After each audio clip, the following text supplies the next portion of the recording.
gentlemen, welcome to the Lizard's Brains podcast. The first intro went way better than this. My name is DJ Alcintrini. I'm joined by my co-host Tom O'Gorman. Tom, how's it going?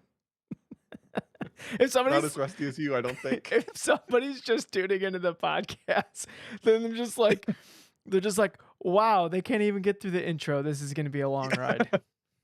No, not they. Don't lump me into this. Yeah, guys. I'm killing it. Yeah. Okay. Oh my goodness. Oh my gosh. This is take two. The podcast machine bugged out the first time around. I don't know what happened. You know what's kind of crazy about that, Tom, is I was kind of making jokes like, I don't know, has been touched in 2 weeks. Like, I don't even know if it works anymore. And then it like does weird stuff.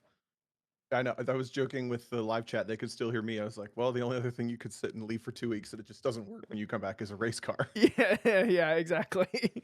Yeah. Dang it. Yeah. The podcast machine just LARPed as a race car. So Right. yeah. It's cheaper, I guess. Worst case. But hey, anyway, we're here. How you doing? We're back. I'm doing good.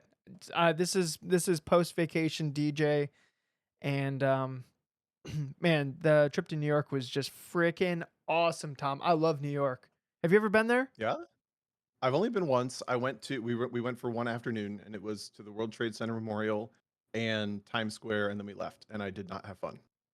So apparently I need to go back because we only did those two things in like 6 hours of time.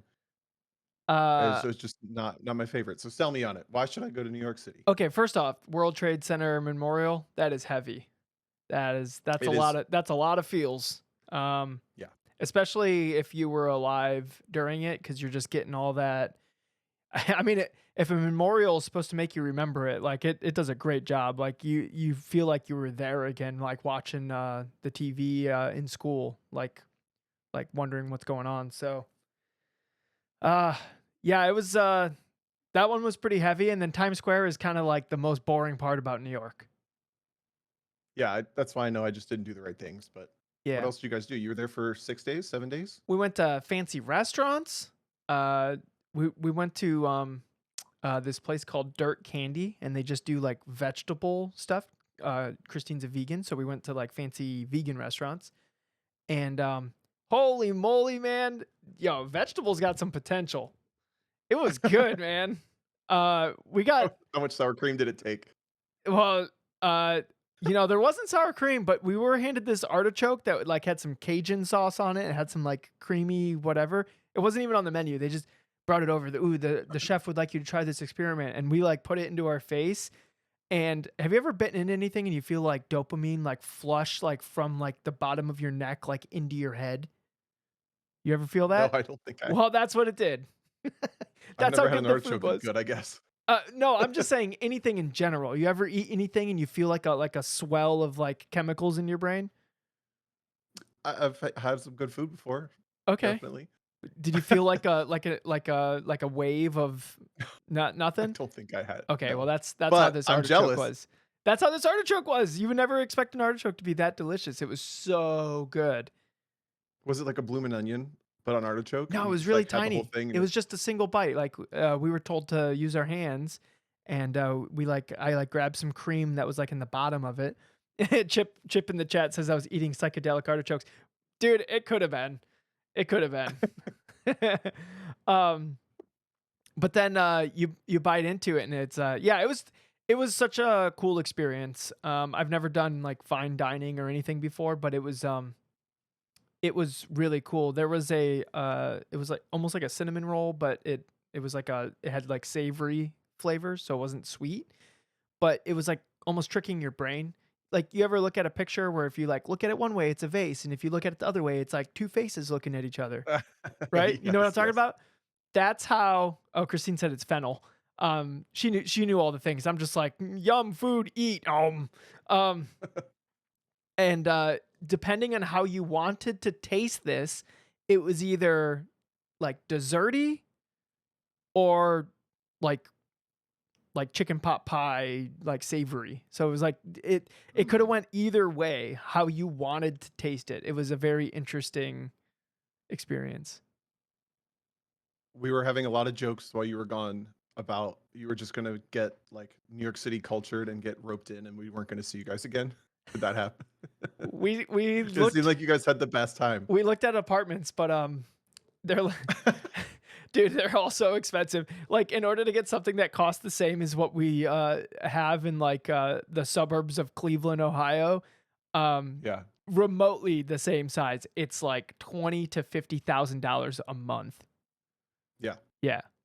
So, but No, you would have to live in a little shoebox. yeah, we looked at some, studios and we're, like, thinking about, like, "Okay, how would we fit the sim rig in here?" Right?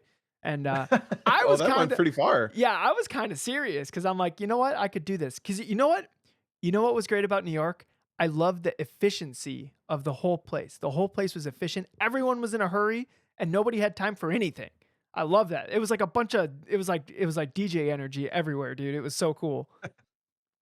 I don't remember that. I remember that being how I felt about Boston when I was in Boston.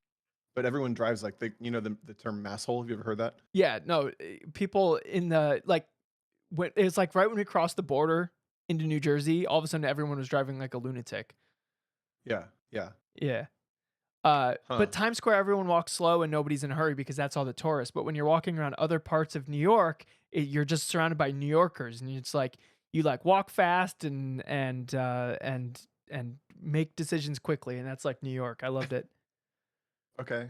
You're selling me on it a little bit. Yeah, yeah, we I have should to go go back. again. I've always said I want to go with like a person that knows the city rather than just like do the touristy stuff because I'm honestly I've not been interested in touristy stuff anywhere really. Been. Yeah, same. I wanted to. So like when we first got there, Christine's like, "Let's walk," and I'm like, can we take the subway?" She's like, "We're gonna walk," and I'm like, "Okay." And it's like we're like 25 minutes in the walk, and then I see like a subway. I'm like, could we have taken the train? Like, could we? And then she's like, "Yeah, we could have gotten the train." And I'm like, "Why didn't we get on the train?" She's like, "Well, because I wanted to see stuff." And I'm like, "No, I want to pretend like I live in New York. Like that's how I want a vacation." So for the rest You of the got time, places to go. well, it took a little while for us to figure out how the trains work because like there's so many. There's like Yeah. the A and the B, and then there's like numbered trains, and then there's trains that are like Q and R, and it, like they don't make any sense, and you don't know which ones are going east to west and north to south. And I was like thinking, I'm like they should have even numbers north or like odd numbers north to south, and even numbers like east to west, and like have the subway in a grid. But then you like kind of learn about how the subway like came about, and you're like, all right, this makes a little bit more sense. But I feel like by the Yeah. end of the week we understood how the subways worked, or at least more Christine. I was she was just kind of tugging me along. I was holding her hand, she was like pulling me along, but I was getting it. I had it like 90%, but Christine had it by 100%. So she was like my confidence went into her. And yeah, it was just I love the efficiency of the whole place. It was just so efficient. You could just get anywhere like quickly. Uh on the last day we got stuck outside in like a torrential downpour, but we had like raincoats and we're like walking around with the people of New York that are also getting dumped on by this like big thunderstorm, and it was just I don't know, Tom. It was just so cool. It was so cool to like live a different life for like a week. Yeah. That's awesome. We went and saw two Broadway shows. One of the shows we were in this like pit of a stage, and the like the show happened around us. Like we were in the middle ish of the stage. Oh, I remember you posted a little video of that, right? Yeah, yeah. And so like we were on the stage, like basically. And then so somebody walks by and their dress like kind of is like droopy and it's like dragging on the ground, and it like slaps Christine, and she turns to me all excited. She goes, "I just got hit by a costume." Oh, I loved it so much. It was so much fun. Look at the show. Dude, at one point, like some big climactic moments happening, and I'm looking around. I'm like, where is it? Because the show's happening all around us, right? And then I look up, and there's somebody like rappelling from like the ceiling because they're like coming out of the ceiling. It's this big dramatic moment, but we didn't see it because they're literally right above us. We couldn't see them. That's so cool. It was super cool. And then we went and saw Man. Hamilton, which I've like listened to the music of the Hamilton Broadway show and even watched like a bunch of videos and stuff like that. But like seeing it live was just super super cool. And like the staff, the current talent on stage right now is I would say it's even better like than the original. Like they were just so. You know what was cool about it? Uh oh, I'm gonna be a little hypocritical here. I'm gonna say the word talent, but what I mean is years of hard work that turns into a appreciated skill. Okay, just put that out there. Okay. Okay, everyone was just oozing talent. Like everyone was just so good. Like you couldn't believe that humans could be so good at like the performance of it. There were in We watched Moulin Rouge and it was like an emotional part of the thing. And the main character who's like uh the like the love interest like dies and there's literally tears rolling out of his face and Uh, it's a Broadway play and he's like acting in front of like however many hundreds of people and like you feel it, you felt it. It was so cool, Tom. It was super neat. um and then just to he wrap probably up, does that 8 times a week. yeah, I think he's doing that. We saw a matinee, so he's doing it later tonight. Like Yep. it was so wild how talented all these people were, and then like obviously the singing and the dancing and not even just that the acting was just like next level. It was just all so good. Um, Yeah. and then just to wrap up the New York trip, we went and did a bunch of things, ate a bunch of food, but we also went on a sailboat and we sailed around the Statue of Liberty. I saw you drove a boat. I drove a boat. I had to drive Or was that something. like a fake boat? Or like a fake driving spot? It's like there's like a green behind me, and I fooled everyone. It's like a no, not green screen, but it's like a fake steering wheel where like little kids go Oh yeah, yeah, and it to has like the city in the pretend. background, like oh he's driving a Yeah, boat. Yep. It yeah. only has that one small section of the boat that's in my picture, but yeah, It was a real you actually drove the boat? I actually drove a sailboat. So the guy who owned the boat was running around like getting all the sails ready. And I was gonna ask him, "Hey, can I drive the boat?" And then like as I was like opening my mouth to ask him, maybe he got those vibes. And he's like, "If you want to drive, hop in." And I was like, "Yes, yes, yes, yes, yes, I do want to drive the boat." So, have you ever driven a sailboat, Tom? Not a sailboat. Boom, got I him. Let's go. Boop, boop, boop, what do you mean? boop. I beat you in something. I've driven a sailboat. Oh, Normally, you drive all the cars before I drive them. So yeah, I but I just be splash you with my jet ski. that's Who fine. needs a sailboat when you That's got a fine. jet ski? I'm gonna be whisper silent, chilling with a boat that has a house in it. How about that? Can you sleep on your jet ski? If I wanted to, Can you sleep on your jet ski and not get sunburned? probably not. Oh, if Yeah, it's dark out. yeah. I could have taken a poop on this boat if I really wanted to. Okay, I got a little bit of a trauma story about that actually. Can I derail for a second? Yeah, yeah. Let's go. I don't know. I think I've shared this before. I think I did on the episode that Christine was on. It was that I'm a little bit of afraid of like the underside of boats and like the Oh yeah, underwater yeah, stuff. And by little, I mean I'm playing it real cool. I'm not a fan of it at all. yeah. We went on this boat trip in San Francisco Bay, and it was another one of those little sailboats that you can go down in, but there's not really room in it to like have a whole bunch of people, maybe like 3 people. And the little water line when you stood and peed at the toilet was going in and out of the water. Ooh, And I did not like that at all. So I had to go pee with my eyes closed, basically, as fast as you possible just under pressure, which is you impossible. You just keep can't pee under listening to water. pressure. Do I hear water? Do I hear water? We're good. Yeah. We're good. We're still good. And then I had to come back up and obviously did not enjoy that. Did you go underwater? Didn't even notice. Okay, that's good. Good for Yeah. I don't I am lucky to not have any irrational fears that don't relate to failure or being ousted by a social community. you. Okay, that's deep. So yeah, New York was badass, and I miss doing the podcast. I wish we could have figured out a way to do the podcast in the middle of the week.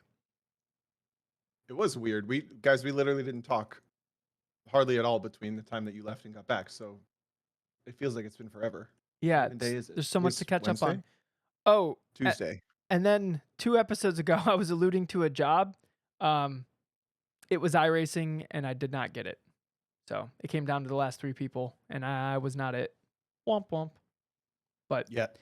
yet, well, yeah, I don't know if I don't know if that's how it works, um, but yeah, but that's why I was getting the dirt oval coaching is so I could put together good data that maybe would be good enough. I wasn't doing oval stuff. They just needed to see that I was proficient in it, and when I was doing it, I was not proficient in it. And then after the coaching, I was definitely proficient in it. So what if you sent them the video of your like audition or whatever they call it for proficiency test, and you were doing the oval the wrong way?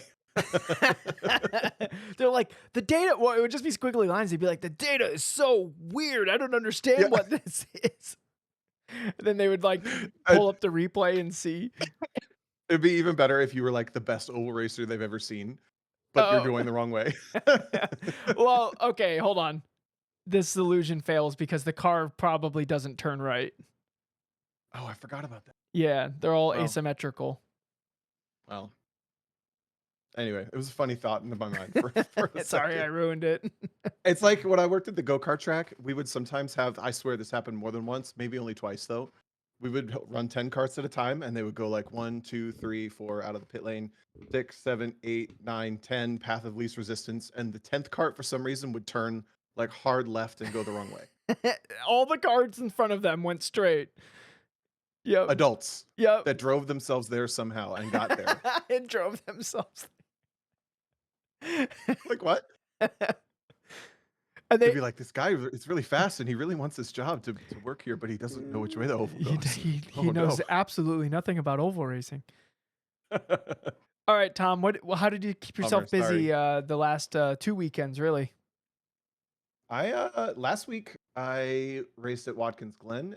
The week before that we did podcast, right? We already talked about pit race. I was Right. at pit race. Yeah, because we had to record early because you were going to Watkins Glen, and then we ran out of time to record the other one, so I had to release That's right. the Rob Wilkinson episode. Did you listen to that, by the way, Tom?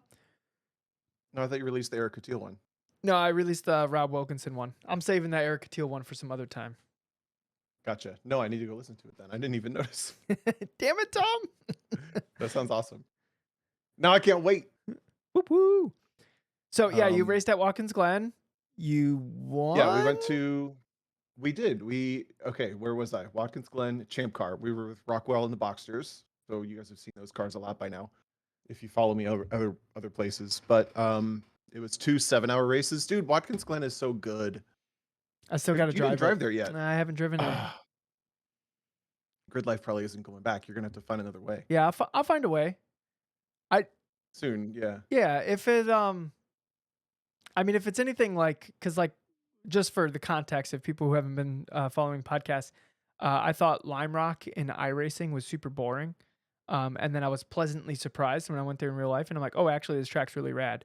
And then it's the same thing for me with Watkins Glen and iRacing. I think it's boring in iRacing, but I could see the elements of it that it would be really fun, especially like because everything's on banked and you're kind of just sliding right up to the wall. Especially the last corner is probably really fun. Um, And it's crazy high grip. It's just the highest grip track there is that I've been on. So like everything is amplified that much more. yeah, like the You sense know of how speed and honestly, like Mid Ohio is kind of a low grip track, or like NCM feels in the middle of the day. It's just not that good. yeah, Watkins is just fast. It's always good. all the time. Um, yeah, all the time. Well, there's a bit of a rain line, but I feel like Pit Race has really good grip. I Can you imagine if Pit Race had on camber turns? yeah, but last time we were there it was so skatey and weird and crappy until it was wet. Oh, And I found the same thing when I was there 2 weeks ago. interesting. Okay, what's another high grip racetrack? High grip racetracks. I don't know. There's not. I mean, It's just Watkins some of the Glen, newer everyone. ones. Watkins Glen is like a different level. It's like DB'd your tires if you're on race slicks Oh, that's right. That level happened to grippy. you back in IMSA TCR times.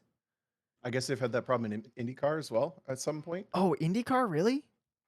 Yeah, where it was like debeating the tires from the rim because the cars were going so much G load and they didn't have Yeah. enough pressure in them or something. I wonder if you get the Watkins Glen and you would probably know the answer to this, if they mandate like a higher pressure just purely at Watkins Glen just to try to keep teams from doing that. Well, I guess I'll tell the story. This was not the Champ Car race. I'll get there, but when we were racing in IMSA in 2019 in the Civics, a bunch of Civics were having tires DB'd from the rim, and they were trying to figure out why. And their only solution, they being Michelin's engineering, they just kept upping our minimum pressures. Because in IMSA you have a minimum tire pressure that you're legally not allowed to run under. I don't know how that works, but I think our minimum pressure was like 20 23 or something crazy like that. And they just kept putting it up like 23, 24, 25 What, until until it people stopped didn't happening. lose tires? Okay. I guess, but it was only the Civics. It was only in TCR. We don't know why it happened because they just kept our minimum pressures higher for the rest of the year too. So they didn't want it to keep happening. But dude, there was one car crashed in practice. One car, our car also, two cars crashed in qualifying. Two cars wrote like totaled their cars almost in the race. It's a 4-hour race then. I was getting in the car 2 hours in, having watched like almost half a dozen Civics lose their tires and crash. Basically getting in the car knowing I was going to crash. And I did. It failed going into the toe And of the I boot. did. And I went straight into the, yeah, it's the weirdest feeling to like get in a car knowing you're going to crash. It's a horrible feeling. Yeah, that doesn't sound like it's a good time. And it could either be at the outer loop and you total the car, or it could be like I did. It's like go straight You kind of just like at a doored the pretty low wall, speed. right? I went straight. I like straight on. I wanted to try to not damage the splitter, so I like drove straight into the wall. Okay. I was thinking like the Titanic, if they hit the iceberg head on, it would Head have been on? fine. Do you think they would have been fine if they hit an iceberg head on? That's what they said. Who Science said said that. that? Science? There's a theory that the Titanic wouldn't have What? sunk if they didn't try to miss it, because they tried to miss it, and that's when they scraped the side of it. If they had just crashed head If on, they just hit it head on? that's a theory. Okay. That's I the don't first know, time but I've ever heard that. Is this that took a real? left turn. Can somebody hold on? Can somebody link that in the chat, please? Jake Martin's already on it. I could see him typing. Yeah. In the mean in the meantime, yeah. So that was IMSA. But yeah, we raced Champ Car. So it's 2 7-hour races, and uh, first day. Oh, the first day they had never. We were running three of their cars, and the third car is the car that we were driving. It had never had 285 Bridgestones on the back before. They used to run it on narrower stock wheels for other stuff. So I started like 30th, 35th maybe, and then as soon as I turn right and start going up the S's, my left rear just fills with smoke. And my teammate was right behind me, and he was like, "I thought you blew the engine," but obviously I didn't blow the engine. It was just tire rub, like the craziest tire rub I've So ever seen. some self-clearancing was needed. Yeah. So I do the first 2 laps, and I'm radioing them, and inherently a code 35 comes out like right away. So they tell me to pit, and they're gonna try to clear the fender from the tire. So I go from 35th to 4th, I think they said, or 6th in that 2 laps, and then I do the pit stop to clear the tire. And again, as soon as I hit compression of like the big uphill S's, the first one, it was just smoke again. So and then the code 35 came out again right away. So we're at 2 code 35s in like 3.5 laps. I've been through the pit lane now twice to try to clear this tire on the fender. The third time it finally works, but I literally had to go from like the same car in 30 whatever 3 times in the first 5 laps. So I'm sure everyone was like, how many of those cars are there? Jesus. Or There like, am I seems to be, like getting more and more of lapped? them. Am I getting lapped again? Yeah, Yeah, because it's just like three right. of them. Yeah. So that was fun, but a little annoying because it was like, this is just so much time. Like those first 2 laps of a Champ Car race, you can make up so much ground, and I had to get rid of it twice. The race just went on. We finished third in class, sixth overall that day, I think.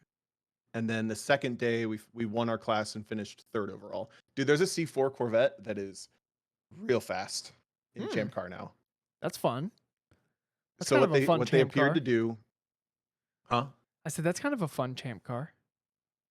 It looks really cool, and they did like a like late 80s 90s like teal and pink livery on it, Ooh, like Taco black Bell and white, style.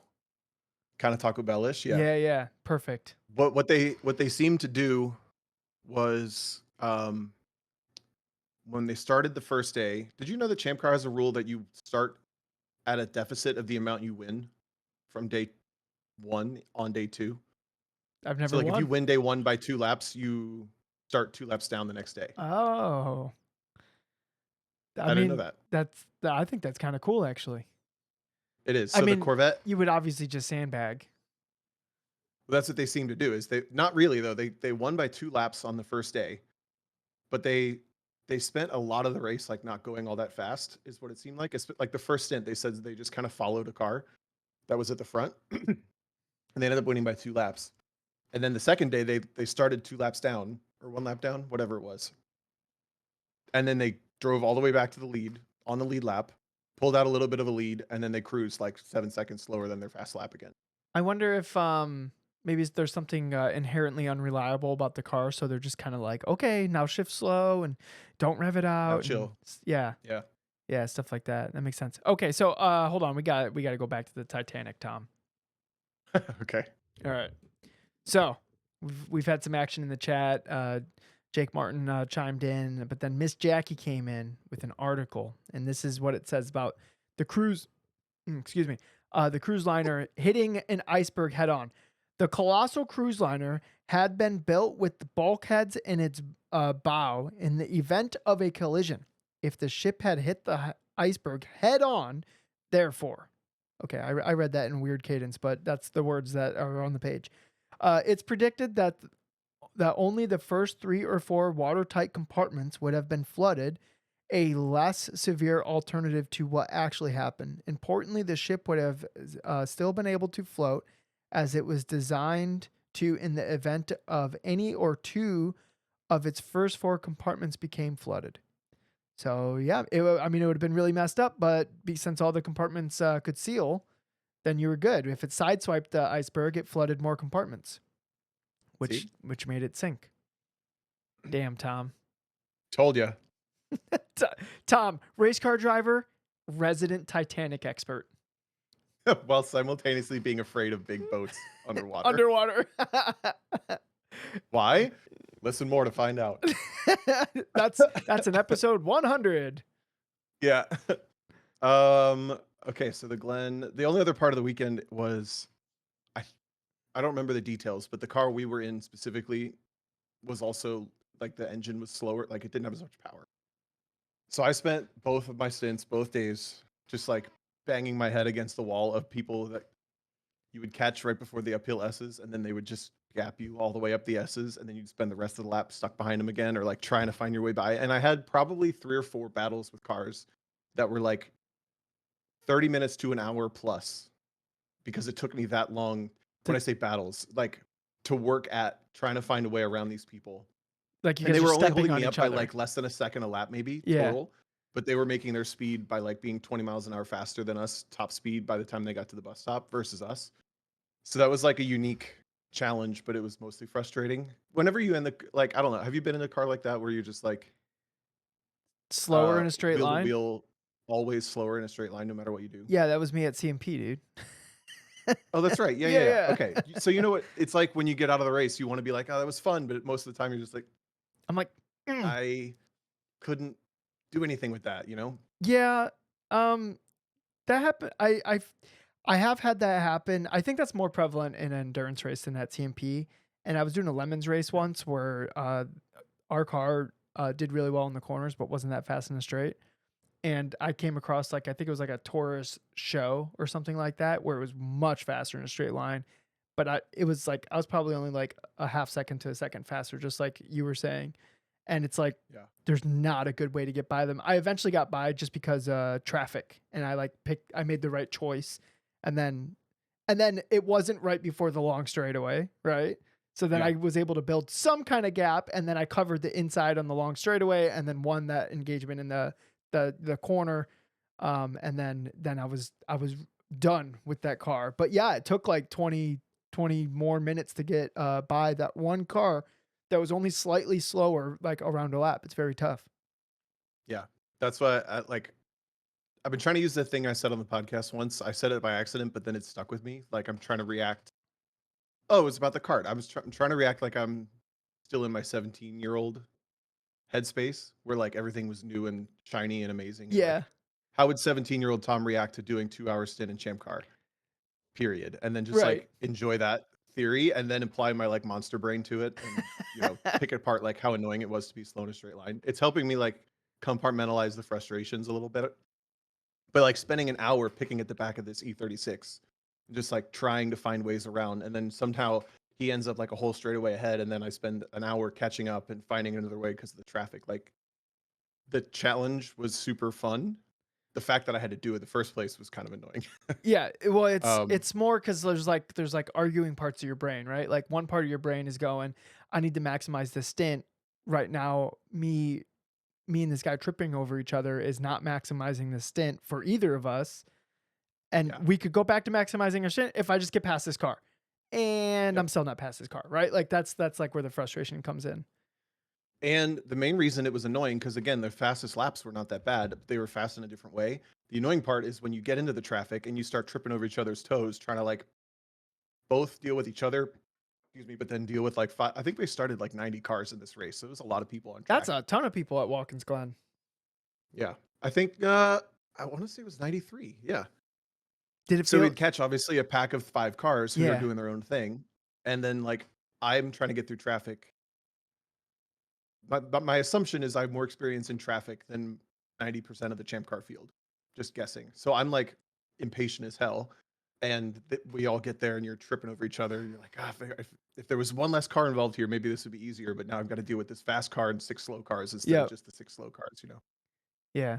Well, but then the 17-year-old Tom Brain goes, I got to race against a car for 2 hours or whatever. Yep. Oh, I got to battle the guy for 20 minutes.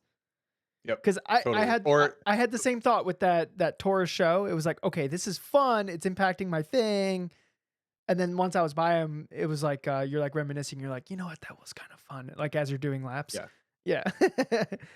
totally. I remember I passed the BMW I'm thinking of. I swear I have to go back and look at all the video, but I think it took like an hour to get by him. But I ended up passing him.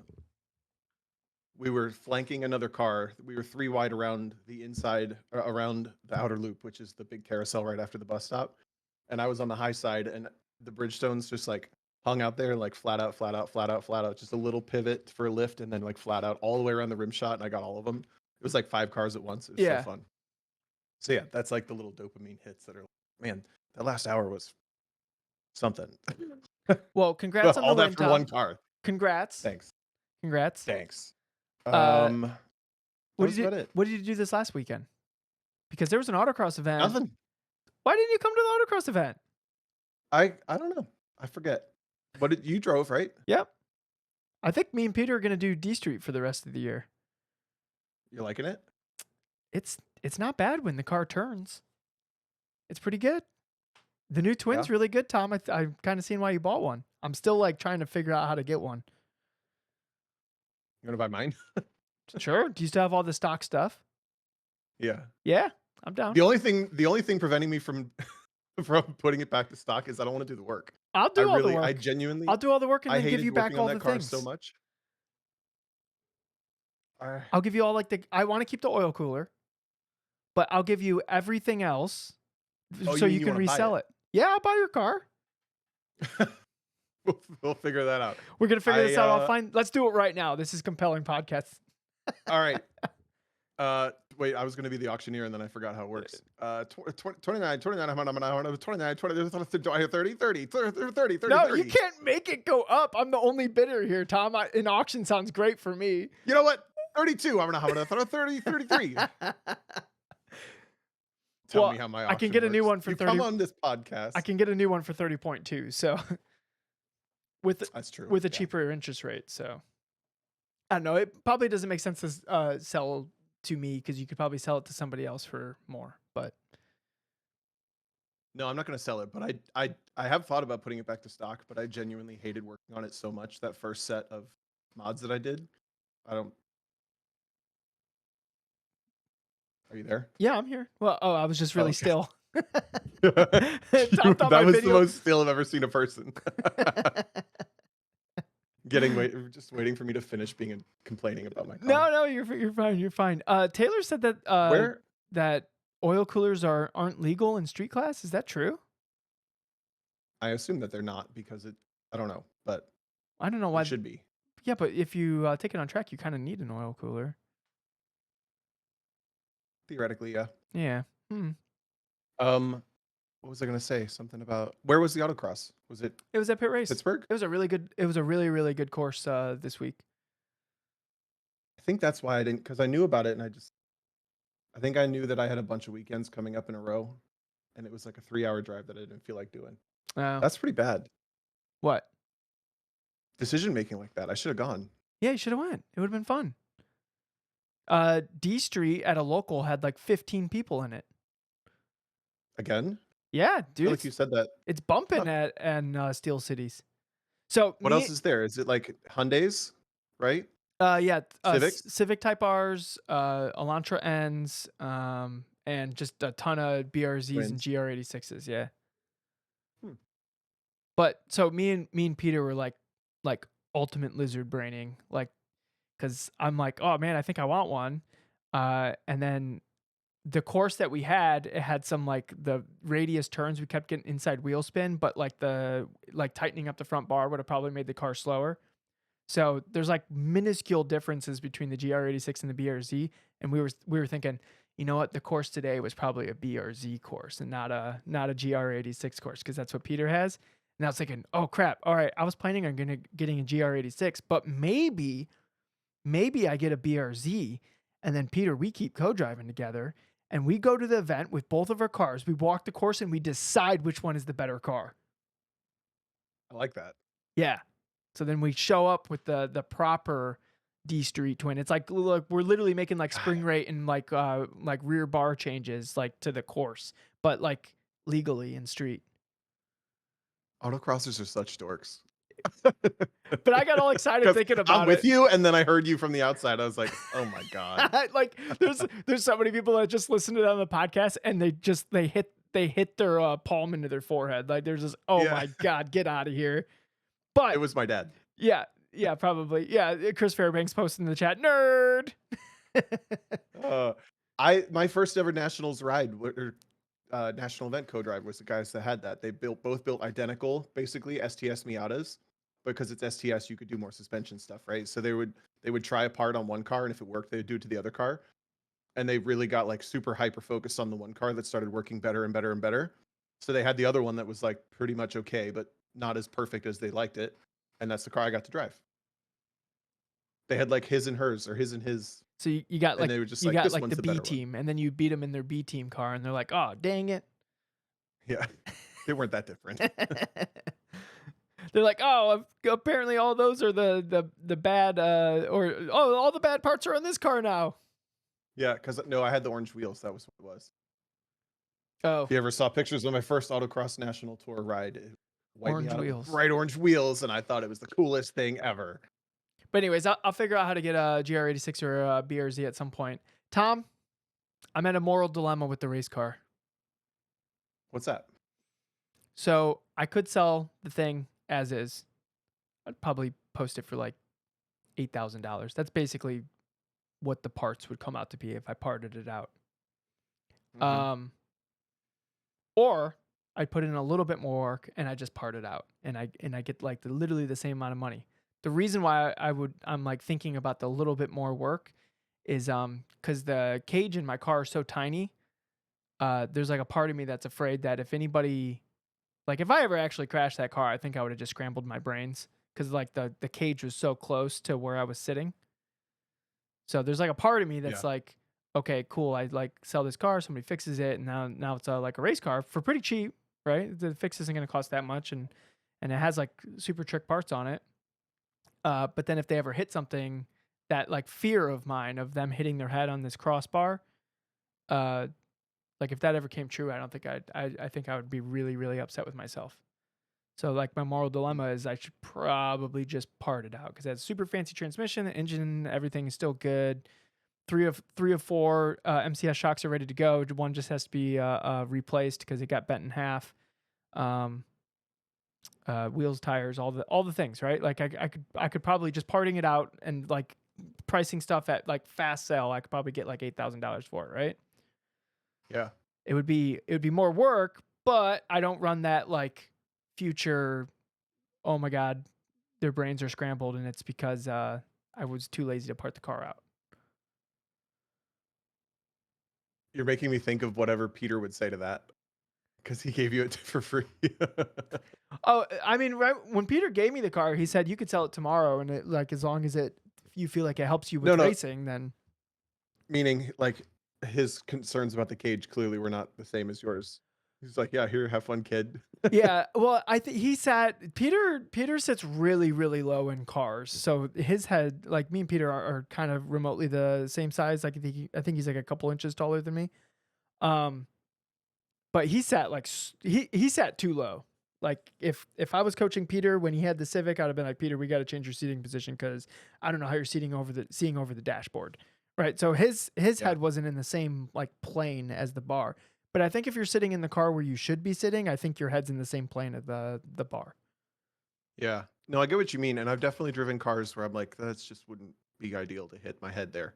Yeah, But I don't know. I understand your concern. I don't think it's huge to, like, put someone else's what am I trying to say? It's a little not your job to, like, give someone true. Maybe if I who are posted you to it tell someone that they have to fix it, right, you know? maybe if I posted it for sale with my concern about the cage, Yeah.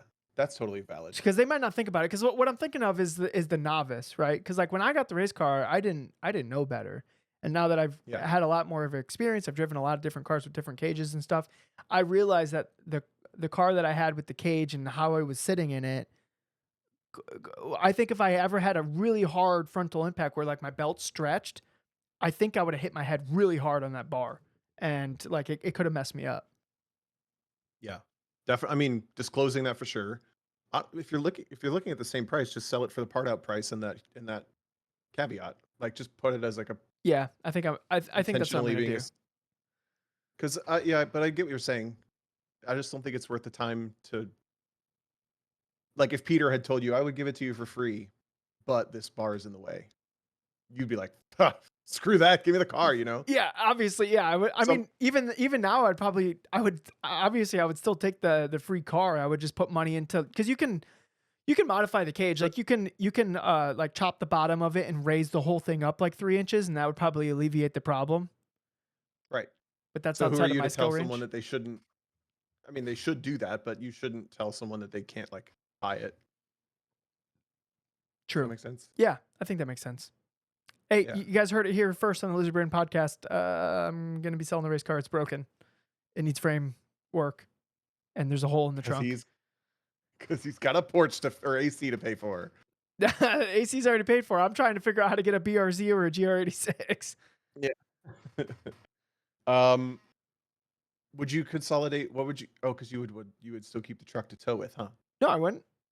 No, No? I'd sell everything. I'd sell the truck, the fit, and the race car, and then I would because the new interest rates are like 7 to 8 for a car, like buying a new car. Mhm. Um, so I would try to put as much down as possible, just so I don't have to finance Dang. that. I think I got, like, 4. 4 Yeah, or it 4 was and a it half. was different when you bought it. You bought it like last moment, Tom. I'm serious. You got like you killed it. I'm still worried I'm never gonna get my money remotely close to back out of it, Oh, considering it's just a street car, but yeah, obviously not. It's just a car. It's a depreciating asset. right. Like I'm gonna drive it. Like what my thought is with the car is I buy it and then in a couple years, hopefully the money train's rolling again, and then I just go full freaking psycho and I cage that and that becomes the race car. There you go. Because I think a GR86 race car would be badass. They are really fun. Every time I drive it to a racetrack and it's just sitting there, because I don't know if I've told, like, the full story, but partially the reason that I don't wanna work on it anymore is because I hated it, but also I'm just, like, I'm afraid of the consequences of having this machine that's so expensive in my mind. So I won't take it on a racetrack, but whenever I take it to a racetrack, which is basically daily drive it now, man, that car's so fun on a racetrack, It's so much and it's, like, fun. right here. Look, Yeah. I The love guy would be like, driving "No, no." I love driving FRSs on a racetrack. I think they're so much fun. And they are freaking slow compared to like the new twins. The new twins are so fast. It, Yeah. look, people with Corvettes and Porsches and stuff are gonna be like, yeah, yeah, yeah, it's fast. But it's You're a Corvette guy? You're for what allowed it to do is. that. Look, yeah, you know what? I've driven my fair share of Corvettes, and I'm telling you right now, a Subaru. Wait, what are people calling it? A Turboru? Oh, wow. A what? So, Subaru? Turobaru? They Like call the it like a pizza? no, it's like a Toyota and Subaru mixed together. So Toyobaru. Is that how you say it out loud? I don't like that word because I don't know how to say it out loud. Jake Martin says DJ had a stroke. Wait.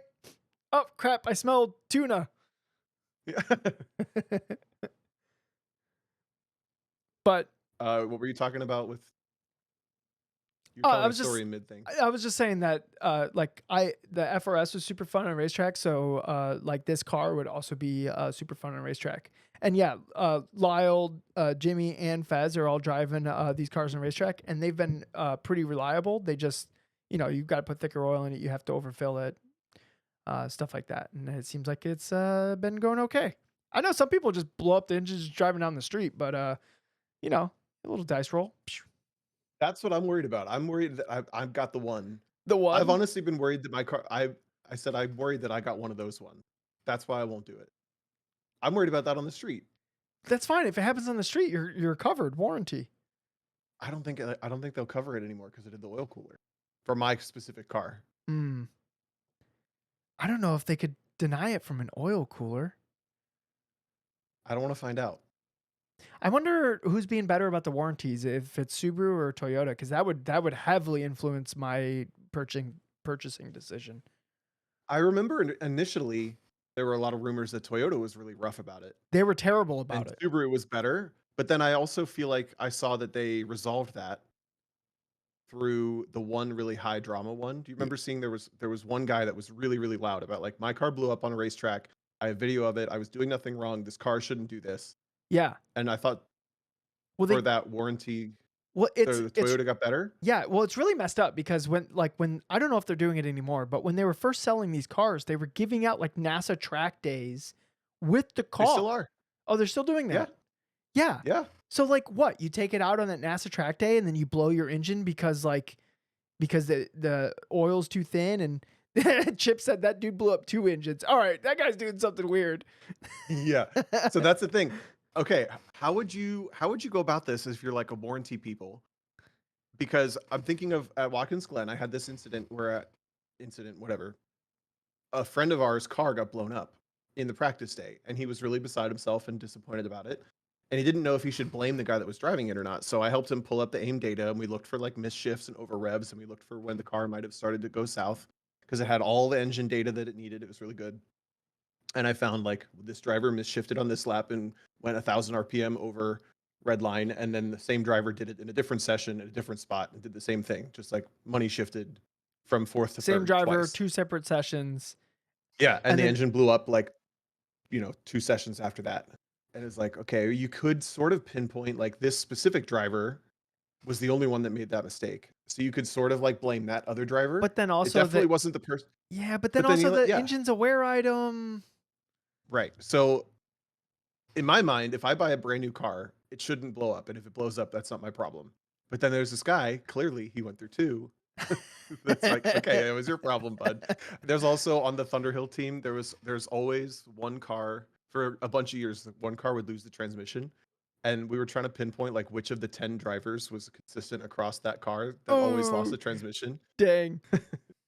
There was That's three of them. We that's couldn't figure tough. out. It was three that were always in the same car. 3 years in a row, it lost the trans. I mean, you've But been anyway, in like, cars where the like Erica Teal's car, you were just driving, you didn't do anything wrong, it just blew its engine. dude, I've been in a lot of cars like that. It sucks. Yeah, and you're like, ah, crap. Yeah. Yeah. So how would you? I mean, how do you deal with that with the warranty? I feel like that's I don't know. Like you money shifted at your track day, and then I you don't have to know. cover it under I guess warranty. I'd make a I've bunch of never no. thought about this. Well, if you money shifted at a track day, then it's not warranted because you did something that harmed it. But if like the one instance I remember, it was this guy was so novice on the track. I drive harder like going to Giant Eagle for groceries. Like he was just cruising and he just so happened to be on a racetrack and he lost his engine and they denied his warranty. And it's like, look, I get it. If you're like, oh, I was on a racetrack and I blew my engine, you're like, okay, well, what did you do? But then when you watch the video and you're watching him drive, you're like, that engine was gonna blow up no matter what. Yeah, I'd be curious if anyone has experience with this. What Yeah, do we know do they actually use anybody? any sort of science with like enforcing that kind of Do they stuff? have some kind of data Because logger in the car or anything like that to see if over revs or didn't GM just get in trouble for having data loggers like that in the cars? And it was kind of like either secretly disclosed, or like not disclosed at all, and they got in trouble. I don't know if a car company has to disclose that they're keeping information on you. Like a black box that just could track Yeah, I speeds there's and RPMs and stuff. I don't yeah, know. there's a video that showed up in my YouTube feed recently that's like this is how your car is spying on you, and I added it to like my downloads. That's normally how I'm like, ooh, that's a good one for like an airplane or whatever. Um, so there's a video that probably explains exactly what we're talking about right now. I'll have to watch it now, before I get on an airplane. But yeah, the most cars have some kind of data logging. So it's like Tesla does it. So they can understand the features people are using and not using and how the cars are being used, and they use that to influence like their design decisions. So, and that's a really good idea. So I could totally see other car companies doing the same thing, right? I'm finding I missed the last bit of it because I was reading. What was the last sentence there? Uh, so you heard about how Tesla is like Yeah, yeah, yeah. yeah, I bet other car companies are doing the same thing because it's a really good idea to influence your design decisions on how people are actually using the car. Because Right. for decades, they would design cars, and people, you don't know how like the masses are using these cars. Yeah. True. Like, oh, What I was do just they reading, ever use the volume button on their steering wheel, or are they mostly using the one up on the dash? I I would be amazed if they have that level of logging. Tesla does. Tesla does. I don't know about the other Okay, car that one makes a companies. little bit of sense because that one's a little more integrated.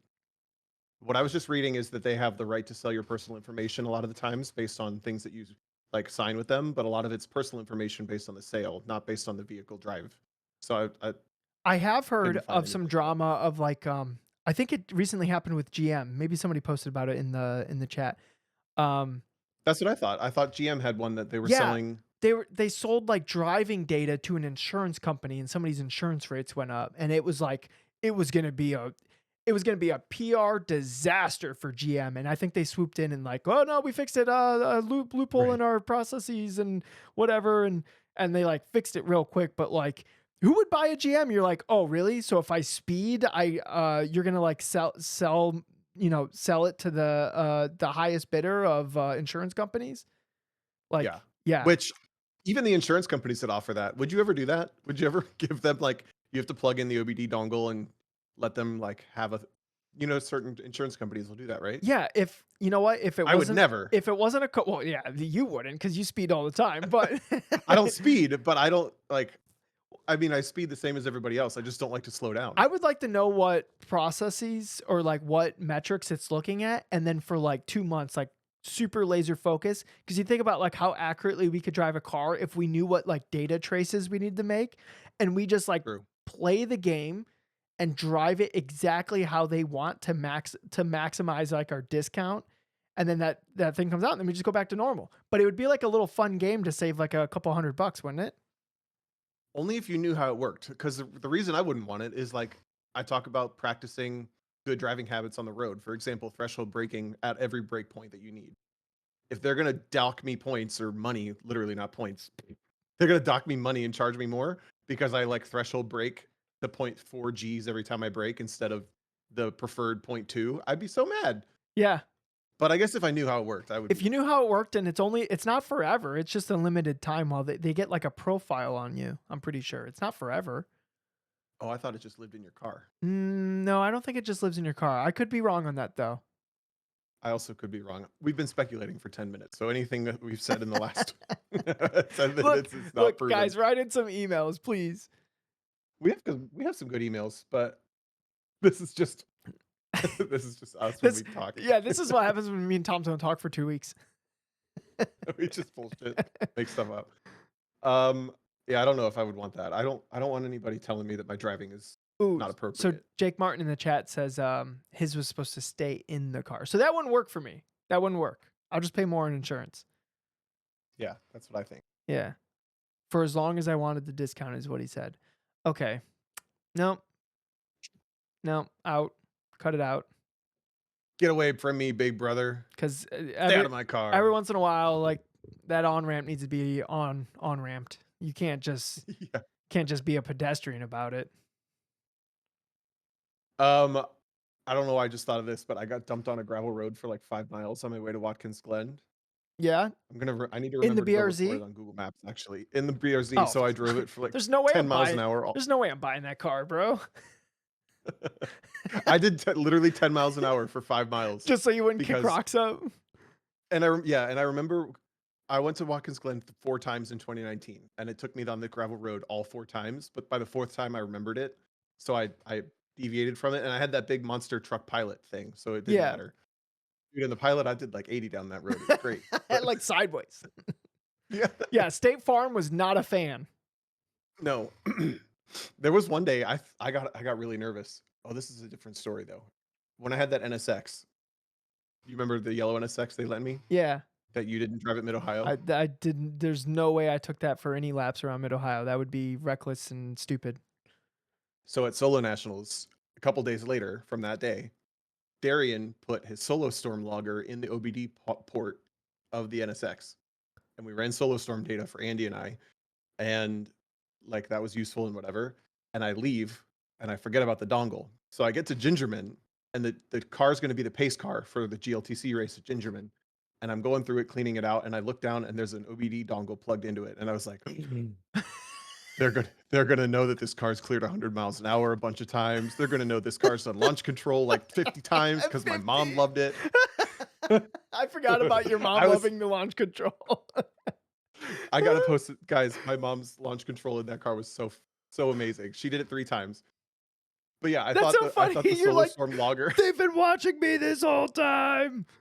Yeah, That's freaking hilarious. it didn't even click, so I grabbed it and I took it out. And then a couple days later, Darian was like, "Hey, do you have my OBD plug-in thing?" And I was like, "Oh my god." You've been like having extra stress that you didn't even know like the whole time. Yeah. That's really fun. Because I also sent it back to them with corded rear tires because from the From the highway, because highway? we put so much camber in it to make it work for autocross. It had like 4 degrees of camber in the back based on the recommendations from the Pikes Peak team. Yeah. So I drove down the highway with, basically on an inch of tire on the back on each side. And by the time I put 3,000 street miles on it like that, they were corded. Wow. I'm sure the alignment wasn't perfect. Well, it should have been perfect. I was Andy gonna did it. say, yeah, I was gonna say it's not like Andy's gonna be like, "Yep, good enough," and then like this thing ain't going anywhere, and then Yeah. slaps it. Whatever it was. I was like, corded tires, bad OBD data. They're never gonna give me a car No ever more again. brake pads. Oh my goodness. Yeah. Second place at Amazing. King of the Mountain, or was it third? Second. Well, yeah, second. Second? Yeah. No, you're right. Third. I guess it counts as third. Oh, because it was the round before, and then you won the consolation, right? Isn't that how that They works? didn't. We didn't even run a consolation. They just gave you third. They're like, yeah, yeah, he'll get it. I 'Cause think it's a that round when you bracket, go from right? 4 to 2. Yeah, I think when they go from 4 to 2, they just give whoever was faster Oh, okay. third. There's no consolation. I don't remember running a runoff. I remember getting eliminated and just bumming. You ever have to do like a tournament bracket and then do like a consolation something? Like you've already lost, but now you have to figure out to if you lost more or less. Yeah, pro solo. Oh yeah, yeah. I forgot that they do that in Pro Solo. That always sucked in Halo Yeah. tournaments because you're all bummed that you lost, and you're like, oh, we have to do a consolation match, and you're like, okay, all right, team, come on, get together, like, let's pick up the energy again, and like, try not to like, hey, six sounds way better than seventh. You don't I find that motivating. Like the one more shot to do better than the last time. Well, That's when I'm like I think it's really because like at Halo tournaments, it's like so high energy already, and then like you're defeated, and you like forget about the consolation match, and then next thing you know, somebody's finding you saying, hey, you got to play your consolation match, and you're like, sure. oh man, I was already checked out, right?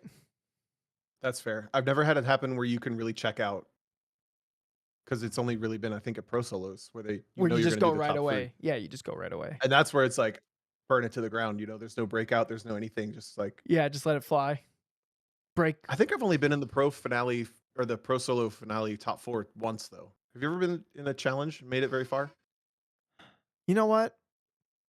I think the farthest I've made it is like third, fourth round. How many rounds are there? Like 6, 7? How many rounds in a 32 car bracket team? I think it's 7. I don't know how you would Google this. Well, okay, so go 32, 1, 16. 2, So 3, that's 2 4. rounds. I don't know how I got 7. It's 4.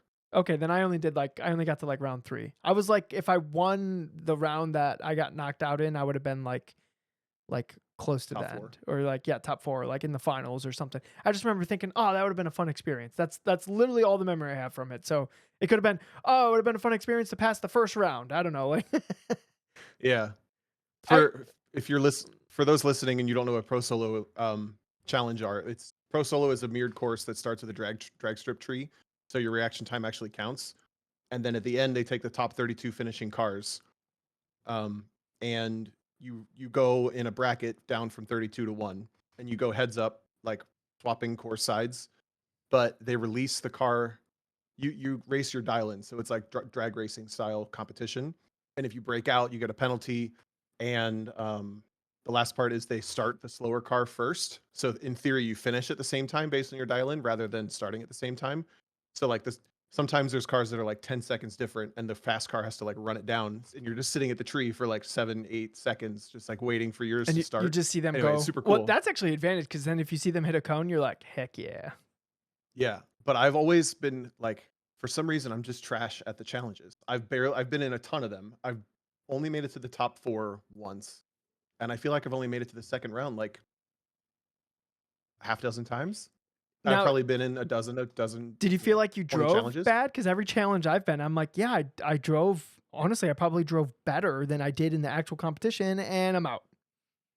I feel like I either red light or I drive like a little clunky on the very first side of the first half of the first Oh, side or something. dude, I always feel like I do a better job driving in the challenge, and then I just get knocked out. Huh. It's still a goal of mine. There are people who are just seem really good at it, but I feel like the people who are like exceptional at pro solo are not exactly the fastest autocrossers. You know what I'm saying? Yeah, I've seen that too. Like they have like a method or like a way that they do it where like spaghetti hits the wall eventually. Or yeah, because you get more shots at it. But I think it's got to be a driving style that's like a little bit more. It's like 9.8 tenths, but they're still fast enough to beat somebody who makes like a small mistake. I don't know. It's I weird feel because like it's I can't even more think of an example of I this feel like person. But it rewards less on consistency and more on just one of these runs will stick. oh, I think the opposite. I think the people who are good at them are so consistent. But if you told them to go find a little bit more, or like somebody who is going to find a little bit more would only do it once, so they would win nationals, but they wouldn't win the pro solo. You know. Yeah, interesting. But I still have a goal of like winning a pro challenge at some point in my motorsports career. We'll get there.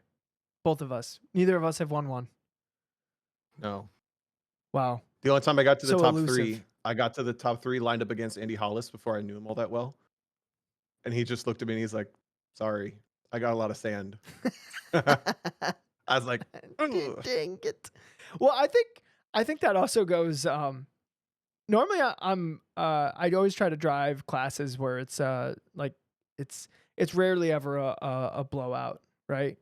Yeah. There's some classes at some events where it's like somebody has, and they're mostly like really like prepared classes where somebody has like a really prepared car and there's other people filling the class that makes it a class, but like they don't have to go out there and set their fastest times to win the event. So they set a moderate time. It puts them good in like the pro solo bracket because it goes by like how much you beat second place or whatever, right? Isn't that how it works? Like how you're bracketed? Yeah, it's Yep. weird how they bracket it. Honestly, they should just bracket it by like packs, but whatever. Um, and so you get enough where you get a nice qualifying position, and then you're going against people who are really close to like second and third place. And yeah, it's just it's that person's just gonna run the same time that they did, and then you just go a little faster.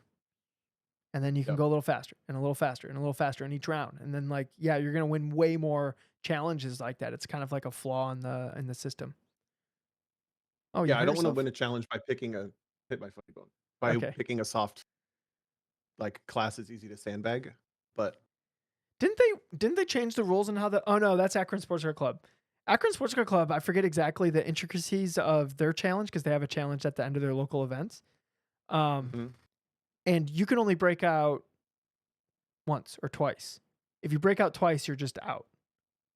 Like your second breakout Yeah, is just out. I don't mind that. I think auto standard pro solo is not that. It's just when you break out, it's your breakout plus a penalty time. So if you break out by a tenth, it might end up like 2/10 is your new Right, but if dial-in. you have a bunch of sand, then it doesn't matter. You're like, cool, yeah, I'll just not lift as much at the one. Okay, so Taylor Wargo in the chat says penalty is 1.5 times the delta. Does that make I don't sense know. to We're your getting in a brain? little. I don't know what that is, Okay, but we we're lost getting a your little dad, deep. so we should move on. Yeah, I was gonna say we had some good questions in the No Mic Questions channel Oh yeah, let's jump into there. that were pretty interesting. Trying to remember which one made me think of that though. Okay, It's okay. I'll let you do the I'm gonna intro and scroll. I'll I'm gonna find it. scroll down to the bottom. Yeah.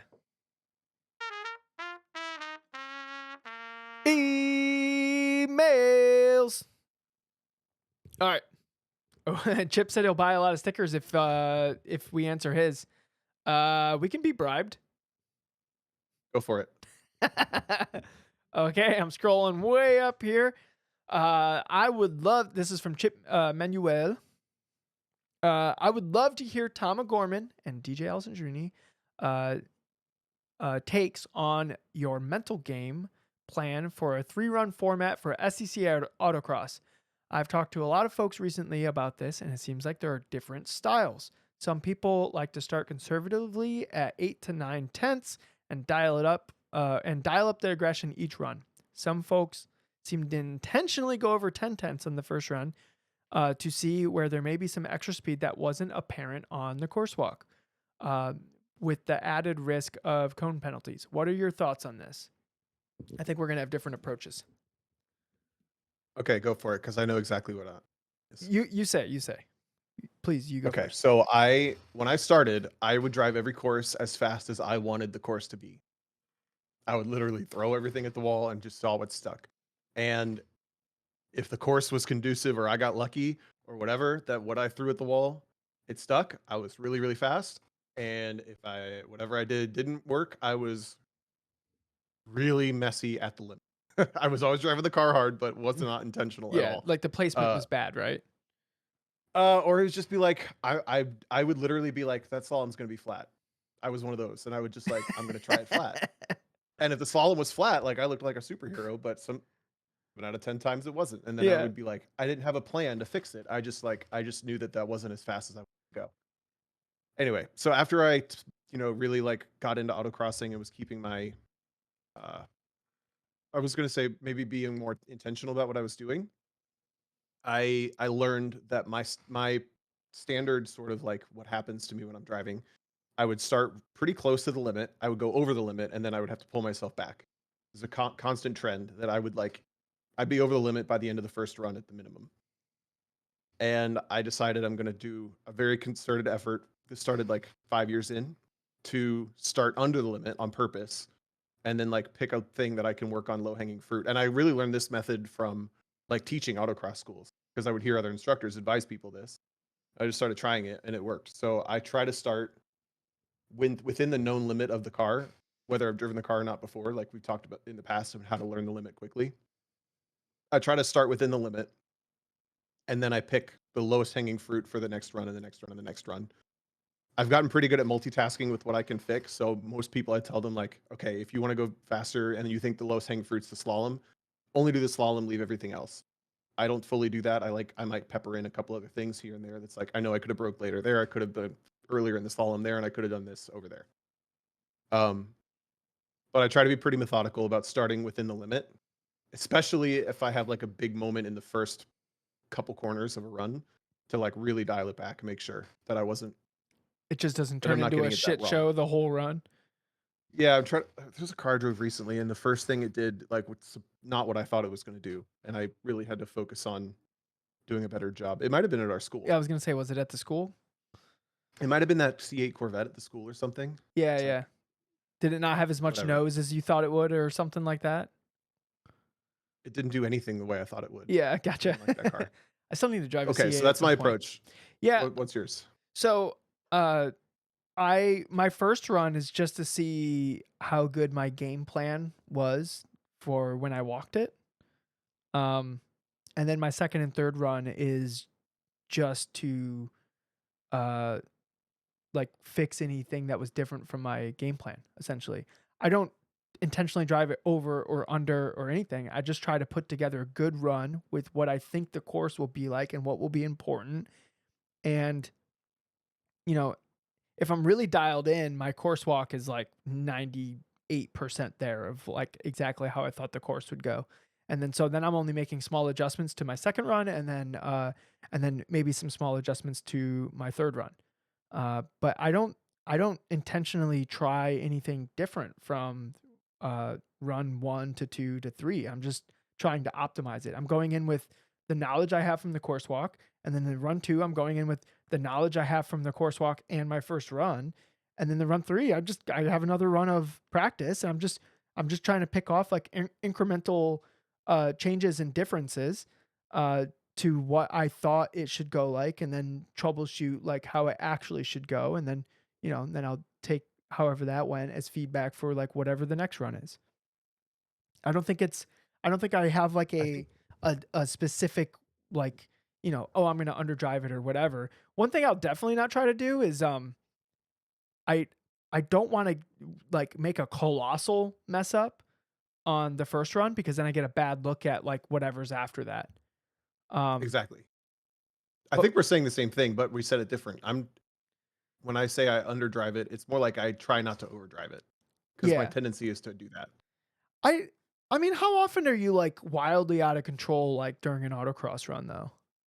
Now, hardly ever, but when the first 5 years when I would just decide that slalom's flat out, Yeah. like, I had some spectacular I would never, like, wipe out, but I've had some, like I just completely did not get a valid look at the course on that first run. I think that's a big part. Yeah, I think okay, so thinking about it a little bit more, I will leave margin on if there's any like hard braking on the course. I'll leave margin where I'm hitting the brakes, so I'll like hit the brakes a little softer to give myself some leeway of like, oh, I broke a little later than I wanted to, but I'm braking soft, so I can just add some more brake in, and then like we're good for the corner, right? And then I take Yeah. that information into my next run or whatever. My first run, I'll leave margin if there's any hard braking spots. But I would say like that's the margin that I'm leaving is that. Like that's basically it because I don't want to blow that corner, then be really late on throttle, and then be way slower in the next section than I would be for my second and third run because then I'm not getting that like that intel that I want for how it does it drive differently than how I thought it would after walking it essentially. So I guess I do Yeah. leave a little margin on the first run just in the brakes, like hard braking. Does that make sense? Yeah. Yeah. I do it in the entry of slaloms as well. But I think, Chip, you're mentioning people have different approaches. I think the best approach is to make sure that your first look at the course is as valid as possible. I like the Yes. way that I you I said that, DJ. No, I the you saying valid as possible is literally the perfect wording for it because that's 100% it. I just want to make sure that like if you get it done on your first run and that sticks, like freaking kudos to you, dude. But like most of the time, my best run comes out in my second run, and because then my third run, I like, I think there's a little bit more here, and then it turns out there wasn't, and I'm like, well, at least I got my second run. Like that's normally how it goes for me. Um, Yeah. and like that's something I obviously need to improve on because I should just be taking like the correct lessons from my second one and then applying them better for my third run. Because I should, by all means, the third run should be my fastest. It's my third time looking at the course. Um, but I don't know. If you look at the events, unless the weather's like rapidly changing, where people win on their first event, it's very rare. Yeah. Dude, at the 914 when it was on Biosplice, I used to do my first run fastest all the time because the Really? car would just like the tires would get greasy and I would start over driving. But I was fastest on my. I was also autocrossing every weekend for like 30 weekends straight, Yeah, so I was pretty on it. yeah. But often it was my fastest on the first run. It was kind of annoying. I'm still trying to incorporate that when you have downtime, like throw your eyes really far ahead, the Tomo eyes. Mm, Um, yeah, I'm still trying to incorporate that in. It's not like a written subconscious executable yet, but it's like I'm like incorporating it like into my walks. Like when I'm walking, I'm like, ooh, this is a Tomo vision area and stuff like that. Me and Peter have been talking about it, so we're like slowly working on it. So it's something that like learning takes time. Like you have to rewrite the pathways in your brain to like do it without thinking about it because when you're driving most of the time, you're not going to be able to like sit there and go like And now I look ahead and like get my eyes as far ahead as possible. Like you just don't have time for that. It has to be like you don't think about it. Right. Hope that helps, Chip. Okay, I'm gonna jump to a different non-autocross one. Okay. We have a couple decent autocross ones, but I'll try to spread them out a little bit. Okay, so this is from Zach Kohler. With the recent rollover in Sunday Cup, I've been more focused on safety items. I'm having a roll bar installed into my Fit, so I want to ask your opinions on safety equipment. Boy, car experts here. Hang on. Specifically, oh no, specifically suits and Hans devices. Okay, Oh, good. good. Does Good. brand name or material matter? Spend the money on the suit or the device? Question mark. Wait, let's go through these. No, that was the last one. Obviously, you want the best that you can afford safety equipment. Long story short, I'm on the Dunning Kruger. Dunning-Kruger curve of my motorsports journey where I'm concerned more about safety than lap times. As always, love you guys and appreciate the input. Also, Flight Sim is still available. Exact, that's right. Whenever you guys want to go add full motion sim time to your logbooks. Oh, I can't wait. Okay, safety. For those who don't know, there was a crazy fit rollover at CMP. And It wasn't. I don't think it was because of anything. It was just just cars have accidents sometimes. But sometimes, dude, that thing was like a freaking long lawn dart. dude, that was a gnarly wreck. I think the Yeah, roll bar in that car probably saved the driver from at least injury, at least, 100%. because the car was So as crumpled far as your everywhere but where this roll bar was. yeah, I I don't know. I struggle with this because I was like I'm still the budget race car driver. Like I've raced with holes in my shoes. I've raced with none of my gear matches, like all that. I don't really care about it, but I do care that it takes care of me. So I feel like uh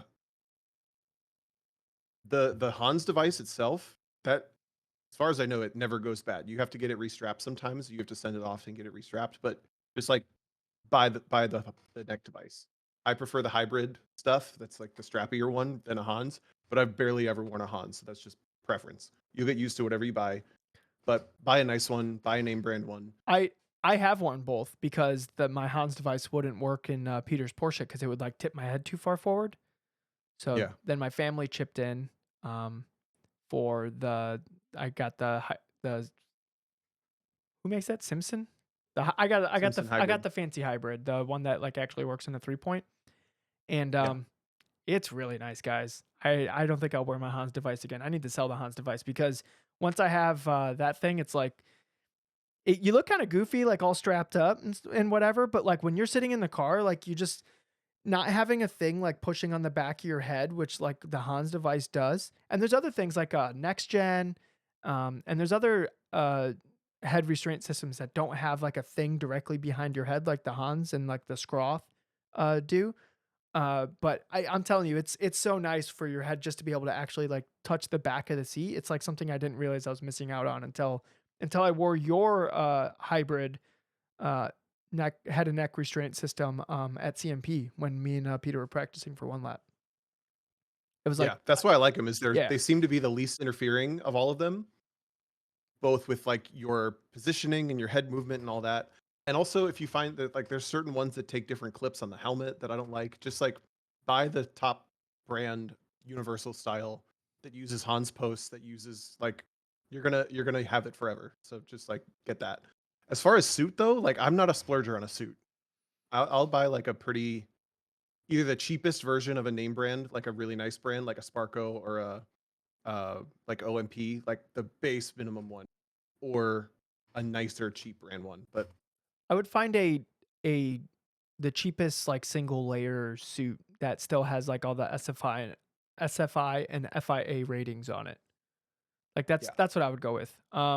I think like when you start getting more expensive suits, you start to look cooler because they like that's fit about it better. though.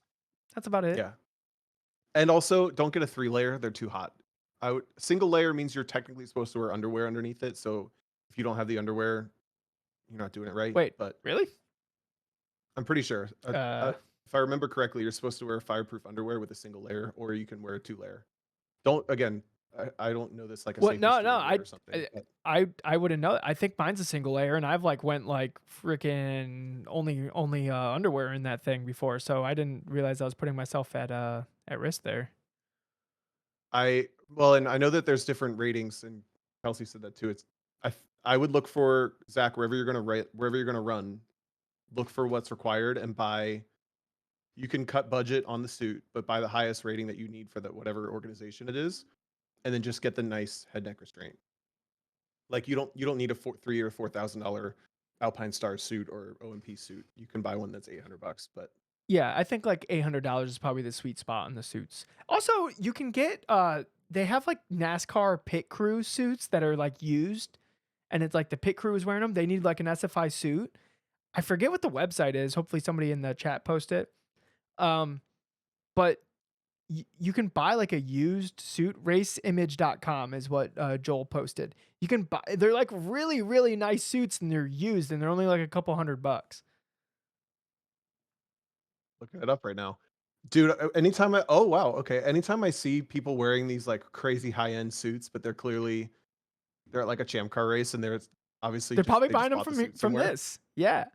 But it always cracks me up because they look there's something about it where they're like kind of cosplaying as the most high level race car driver ever. Like I don't laugh at them, but I just find it funny. One of the guys that was driving that C4 Corvette and Champ Car, he had like a suit that reminded me of that. Is like, did some race car driver from like 1995 give you that? Where did you get that? You don't look right in that Do suit, suits ever but you go also look bad? really right in that suit. Do suits ever go bad? Um, I think I don't think the by rating they go bad, but I think if they get like compromised, like hole in them or something, Dude, they go there's bad. so many good suits. Miss Jackie just posted theracingwarehouse.com. And I'm just scrolling through and it's like, man, if you're a fan of Kroger, the grocery store, whoo, they got it. Natty Light. Yeah, Natty Light. We got Tire Pros. Dude, This is what you buy to go as a race car driver for Halloween. and they're they're only $250, Tom. If you find your size, like this is the way to go. These are really nice Okay, but suits.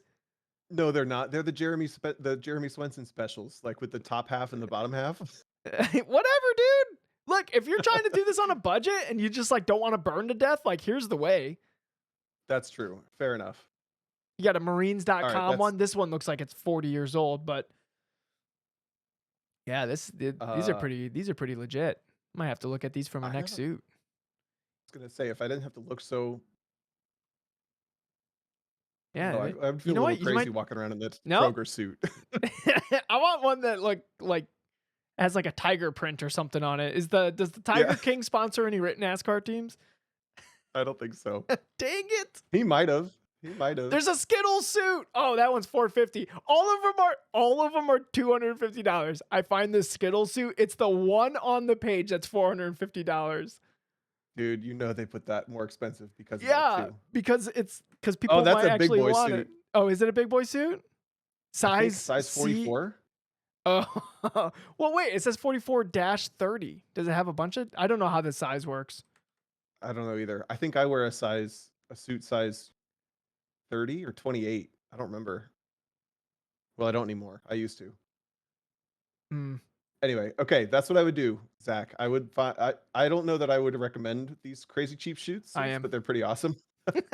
I think they're cool. I There's would a I would skimp on the crazy expensive suits, but get a decent brand and get your what? nice What if you uh jacket, Yeah, not Tom. jacket, head neck restraint. What if you were like What? racing like a Toyota? There's just a ton of Toyota suits on this website. The Racing Warehouse one.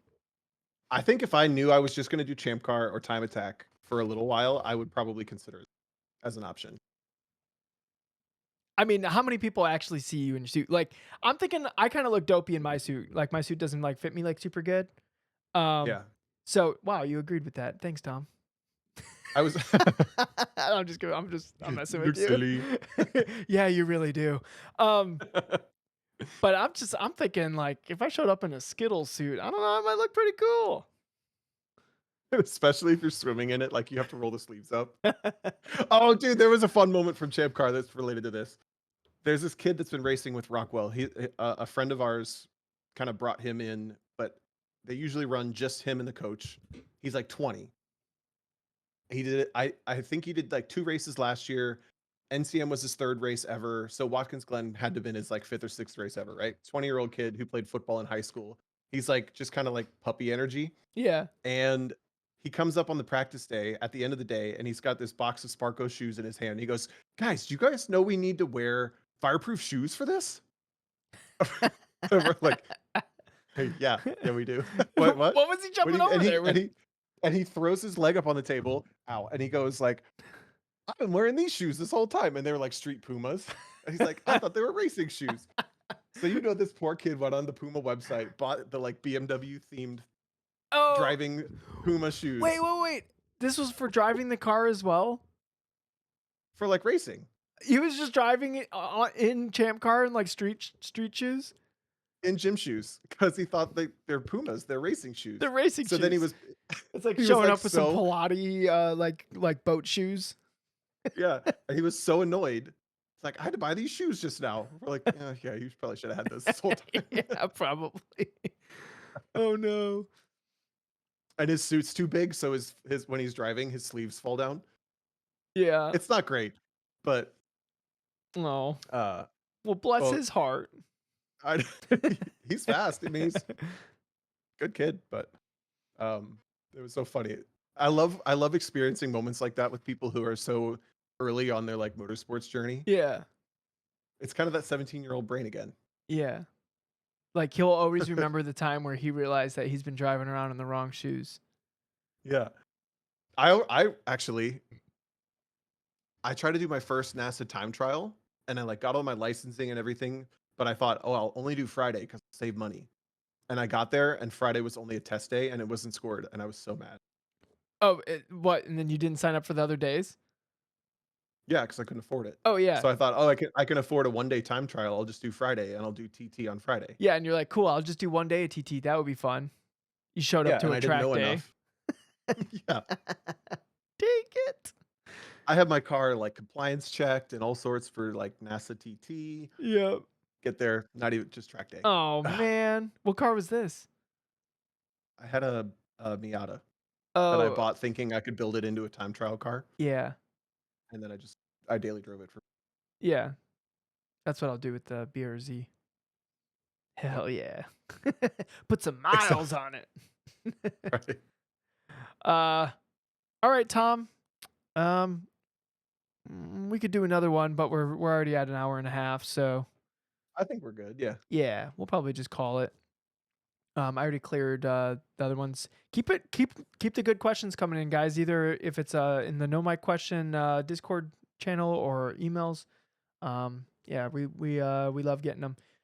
Tom, there was one disappointment from my New York trip. The whole weekend, and I think I was kind of annoying Christine about it. I wanted a taxi cab to honk at me just so I could yell, "I'm walking here," but I never got to. It never happened. Well, they would honk at me, but it's cause like I actually should have been honked at. So Hey, I wanted them to honk at me undeserving. oh, I get it. Yeah, yeah. Did you ever get to say it, No, or was that your moment? no, I never got to say it. Oh, that like right there, that was my moment. That's why Christine posted a bunch of skulls in the chat. She's like, She's like, not this again. I think you could just go yell at an Elmo in Times Square if you need to. Yeah, just like yell at an Elmo, I'm walking here. Yo, all the like As you walk by, he's unprovoked, and you just yell back I'm at him. walking here. And he's like, whoo-hoo. Whoo-hoo. I don't know why it turned into Mickey Mouse. Oh God. All right, Tom. Well, that's a bummer. What do you have planned this weekend? There's a lot of things happening this weekend, but I'm wondering which one you're doing. This weekend, I'm racing in IMSA at Mid Ohio, in the Pilot Challenge 4-hour race with Rockwell and PCR. That'll be fun. Yeah, I'm so excited. I'm going in with that like be very serious and intentional and be as good as you can be for the team and all that, but also like cherish it because I don't expect us to do all that well because our car is the oldest car. It's the same car as Daytona. Yep. The same car we finished from 14th to 4th without ever passing anyone on the racetrack. That's our claim to fame from Hell Daytona. So maybe yeah. Mid Ohio will go. Maybe Yeah, Mid Ohio will go better. yeah. You know what? You guys are slow in a straight line, right? corner exits. Yeah, it's not even Oh, like top corner speed. exits. Mm. It's just like the dig from like the middle of second gear to the top of fourth. You think? Freaking sucks in that car. Yeah. Okay. Well, good luck, Tom. We'll see. I'll be I'm rooting gonna have for you. fun. What are you doing? You're driving on Friday, right? No, we race Sunday. We're the headliner. So our 4 hour Oh, race is Sunday. And then Saturday would be qualifying and practice Friday. okay. Well, I won't be there, but I'll be cheering you on. I'll tune into the stream. You're Yeah. finishing? I think so. I'm assuming it's Eric and his dad, Alex. So I'm assuming You're the third Alex will driver? start. Yeah. What we've done in the past was Yep. Alex would start, Eric would run in the middle because Eric likes being on the box. He's also like, at the end of the day, he's kind of like the strategist and crew chief too. Yeah.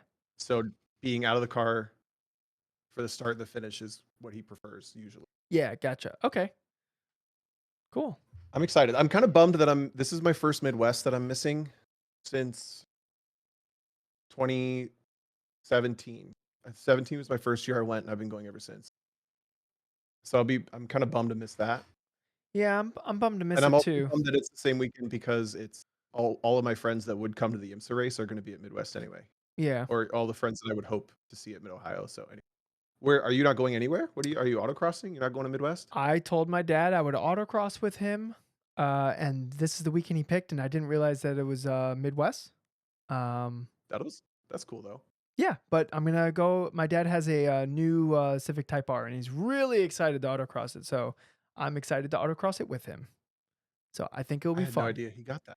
Yeah, I tried to get him to buy tires and a sway bar and all that stuff, and he just kept like laughing at me, and I was like, but we want to win, right? So it is going to be a completely stock Civic Type R, probably whatever alignment it came off the factory floor.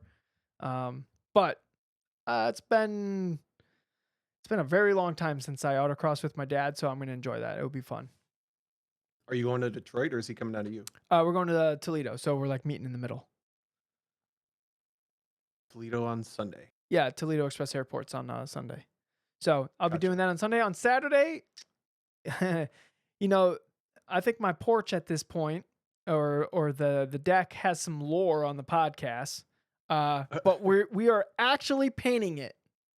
We are doing it on Saturday. Me and Christine. It's a team effort. It's not going to just be me this time around. I think I just needed that team effort push from Christine. So we will. The next time I'm talking in this podcast, I will have a painted porch or deck or whatever it is. I need to drive up and we do a podcast from the porch. Ooh, we could. We definitely could do that. That might actually Then be you can kinda write it nice. off. I didn't think about that. I didn't even think about how Are you much it's you're gonna just gonna cost to. Well, no, I'm gonna. So tomorrow, after work, I'm gonna power spray. Wait, is that what it's called? Power wash? power wash. Yeah, power There you wash. go.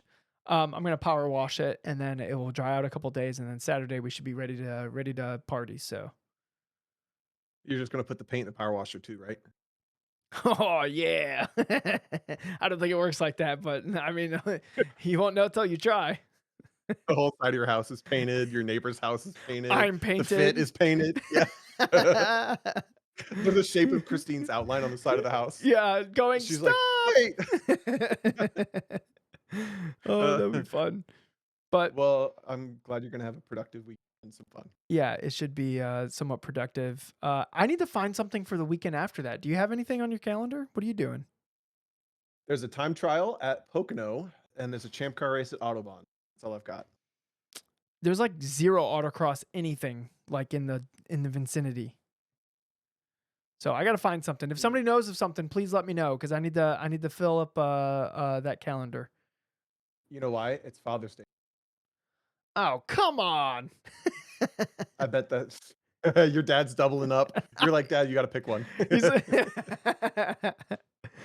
oh, there's got to be something. There's got to be something going on that weekend. We'll find something. I want to do something fun too. Yeah. We'll look. Okay. Yeah. If anybody has any recommendations for Saturday or Sunday, June 15th or 16th, let us know. Have helmet will travel. Chips typing. Let's see. Chip. Oh, MBR has an event at Erie. I'll go to MBR. It's a Misery Bay region. We'll figure it out. Yeah. Cool. Cool. I don't want to be miserable. They run it like a speedway. It'll feel just like you're in Wisconsin again. You said it's miserable. It's called Misery Bay. It's like the area, Tom. Jesus. Okay. On that Got it. note, Tom, you ready to end the podcast? Yeah. Dude, it's kind of weird going like 2 weeks without recording live and catching up with everyone. So thanks for tuning in. As always, I love your hair and I hope you win.